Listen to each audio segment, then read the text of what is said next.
வணக்கம். G news Tamil 24x7 செய்திகளுக்காக செய்தி வாசிப்பவர் வித்யா.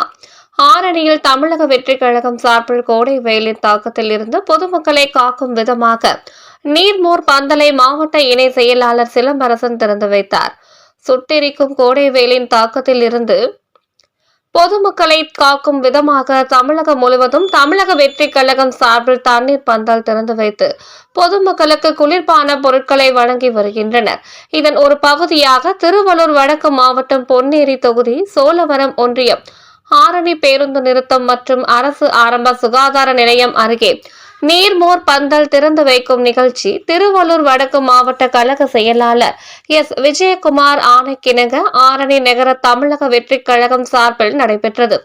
இந்த நிகழ்ச்சிக்கு சிறப்பு அழைப்பாளராக திருவள்ளூர் வடக்கு மாவட்ட இணை செயலாளர் சிலம்பரசன் கலந்து கொண்டு நீர்மோர் பந்தல்களை திறந்து வைத்து 100க்கும் மேற்பட்ட பொதுமக்களுக்கு தர்பூசணி, வெள்ளரிக்காய், மோர், பழச்சாறு உள்ளிட்ட குளிர்பான பொருட்களை வழங்கி சிறப்புரையாற்றினார். இந்நிகழ்ச்சியில் ஆரணி நகர தோழர்கள், சோழவரம் ஒன்றிய தோழர்கள், பொன்னேரி தொகுதி தோழர்கள் மற்றும் பொதுமக்கள் உள்ளிட்ட ஏராளமானோர் கலந்து கொண்டனர். நிகழ்ச்சிக்கான ஏற்பாடுகளை ஆரணி தமிழக வெற்றிக் கழக நிர்வாகிகள் சிறப்பாக செய்திருந்தனர்.